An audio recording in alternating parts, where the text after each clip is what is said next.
Voltamos! Vamos agora falar com o Dr. Flávio Filizola. Ele é advogado especializado em direito imobiliário. Conosco também a Patrícia Diogo, que é jornalista e advogada, melhor do que eu, para fazer as perguntas também para o nosso Dr. Flávio Filizola, que veio falar de uma coisa muito interessante, né? As pessoas estão perdendo os imóveis porque atrasam o pagamento. Aí eu perguntei ao doutor Flávio, mas na Caixa eu já vi mutuário com um ano e meio, 2 anos atrasado, só depois disso perdeu o apartamento, mas agora mudou. A lei mudou, não é isso, doutor Flávio? Assim, bom dia, Patrícia. Bom dia, obrigada, doutor Flávio, pela presença. Ok. De fato, você tem razão. O que acontecia era uma alienação ou uma garantia que a pessoa dava do imóvel através da hipoteca.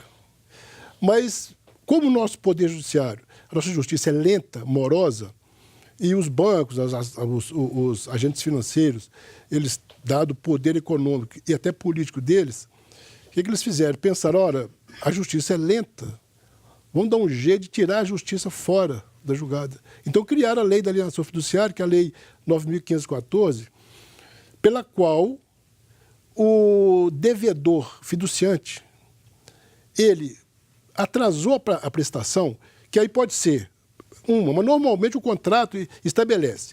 Normalmente são 3. Ele recebe um aviso de 15 dias para quitar a dívida. Se ele não quita, consolida-se a propriedade em nome do agente financeiro e a pessoa simplesmente, sumariamente, perde o imóvel. Isso é contrário, inclusive, à Constituição, que ninguém pode perder o imóvel, perder um bem sem um devido processo legal. Se o cidadão pagou 80% do imóvel, está devendo 20%, se ele atrasar uma prestação... Se a prestação está atrasada, ele recebeu o comunicado do cartório para colocar em dia a prestação em 15 dias e não o faz, ele perde. Doutor Flávio, é o caso aqui da Helena, ela que é do bairro Castelo, ela está falando. Patrícia, estou há 3 prestações em atraso e não recebi a notificação. Nesse caso, como ela deve proceder? Ela só ficou sabendo que o apartamento dela estava em leilão, né? Porque foi uma pessoa que foi até o endereço para saber se estava ocupado ou não o imóvel. Tá, mas aí tem uma coisa, Patrícia. Se ela não recebeu a notificação para quitar... Então, o procedimento tem alguma coisa errada. Isso não pode. Essa notificação tem que ser escrita? A pessoa tem que dar ciência dela que recebeu? A pessoa tem que receber a notificação para fazer o pagamento. O que ocorre é que, às vezes, o cartório mandava a carta e a pessoa não estava ou não recebia. Então, em 2017, surgiu uma nova lei, a 3.416, que ela diz o seguinte, que aí pode ser feita a notificação, por exemplo, através do porteiro do prédio. Ele pode assinar. Um parente. Então, tem esse problema, que é mais um agravante da lei contra o mutuário. E a pessoa, às vezes, não recebe. Exatamente. Então, no caso dela, se ela sabe que o imóvel dele está indo a leilão, já aconteceu o seguinte, já houve a consolidação da propriedade em nome do agente financeiro. Foi para o nome do banco. Foi no nome do banco. O banco já está preparando o leilão. Ela tem que ser intimada do leilão também. E aí ela tem preferência? Chegar no leilão, se ela quiser quitar a dívida lá na hora, tem jeito? Olha, existe essa preferência, mas na realidade, essa preferência significa ela tem que fazer o pagamento completo da dívida, mais todos os encargos que decorreram da consolidação, inclusive um deles o ITBI, que é o Imposto de Transmissão. Sim. Então fica mais oneroso. Na verdade, ela tem essa preferência, mas para quitar tudo. Às vezes, há casos em que é preferível não exercer a preferência, se a pessoa tiver condição, e concorrer até mesmo no leilão. Que pode ficar mais barato. Pode ficar mais barato. Pode ficar. Pode ser um caso desse, sim. Pode acontecer isso. Porque aí o banco, o agente financeiro, vai colocar... O maior problema dessa lei assim, é a falta de informação do devedor. Porque quando ele vai fazer a compra do imóvel, ele... É o tal contrato de letrinhas miúdas, né, doutor? 20 laudas ali. Nós, advogados, para ler aqui, a gente tem preguiça. Cansa de ler. Então, ele assina o contrato de 10 anos, 20 anos. 30. E nesse período, gente, é muito provável que ela tenha algum problema financeiro. É verdade. Algum descontrole. E se atrasou e não pagou, perde. Aí não importa quanto que pagou, se é 80%, 70%. Isso lá no fim pode ser que ele venha a ser ressarcido em alguma parte, mas é muito difícil também. Pois é, nós que normalmente gostamos de imitar tudo no americano, né? Os brasileiros compram imóvel facilmente nos Estados Unidos, imóveis lindos, maravilhosos, Sim. né? Sem parece essa ganância imobiliária dos nossos agentes financeiros, né? Exatamente. Doutor E por Flávio, isso que tem a uma gente pergunta combate aqui. essa lei, porque realmente chega a ser um absurdo. A gente vê cada caso que de arrepiar, sinceramente. Pessoas que, agora mesmo, saindo do escritório, estava lá um feito doido que recebeu a notícia que o oficial vai lá despejá-lo. Ele nem sabia que o imóvel dele tinha sido leilão. Aí vai falar, não, mas avisou para quem? Ah, não, avisou para o porteiro.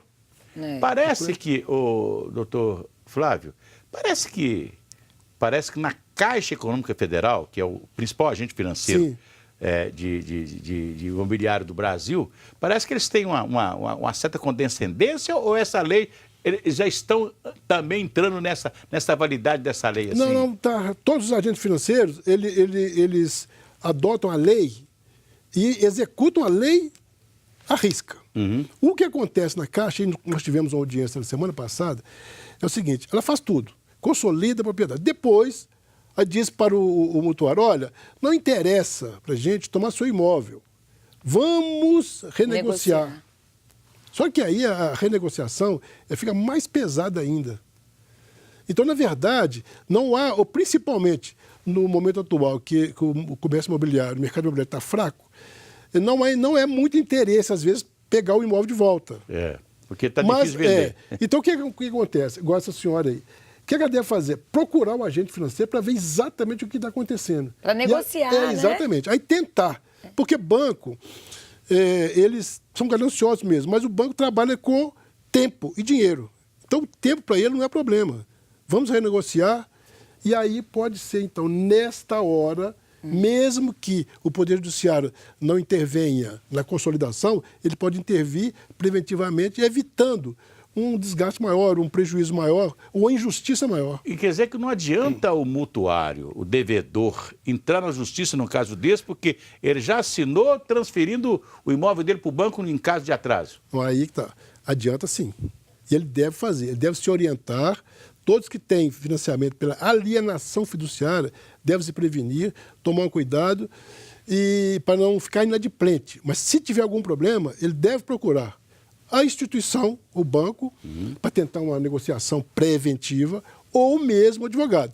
Porque existe caso, sim, de ingresso na justiça com ação e anular até mesmo a alienação. É procurar o advogado antes até, né? Exatamente. Quando for assinar o contrato, né, doutor Flávio? Esse de hoje está nos procurando já com o imóvel já leiloado. Quem está querendo entrar no imóvel é o arrematante. Então, é o caso do João Inácio aqui, do bairro Serra. Ele está falando, Patrícia, pergunte ao doutor Flávio. Ele comprou um imóvel pelo leilão, arrematou o imóvel e agora tem gente morando lá. O antigo proprietário, né, está morando lá no imóvel, está com a posse do imóvel. Ele está perguntando o que fazer nesse caso para retirar a família desse imóvel. Nesse caso aí, ele está do lado de lá, né? Porque Ele está do lado de lá. Ele já comprou. Ele é arrematante. O arrematante, ele é um terceiro que entra na história e ele é arrematante. Ele pode arrematar, isso é normal.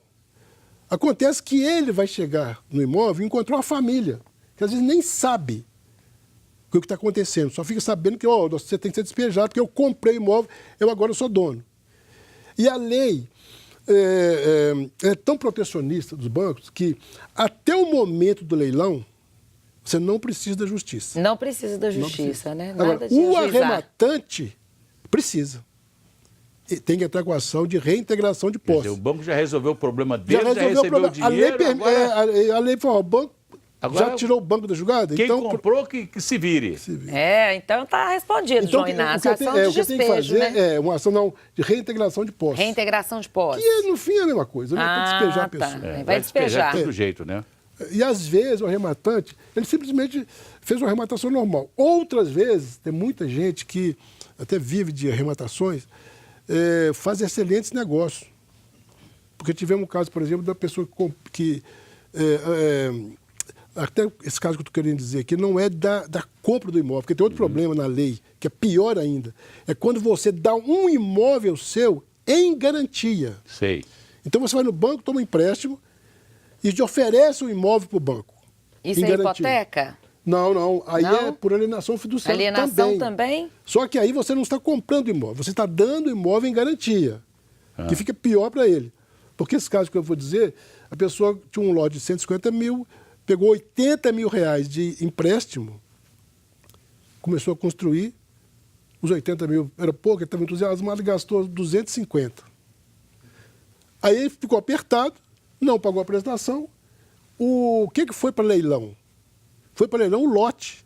Que já estava com a casa. Não, já estava com a casa, mas o lote, quando foi feita a alienação, era só o lote. Não tinha casa. Não tinha casa, e a casa não tinha sido dado baixa ainda no habite ainda. Foi para leilão e foi arrematada por 85 mil. Nossa, e o cara tinha gasto 250. 250. Exatamente.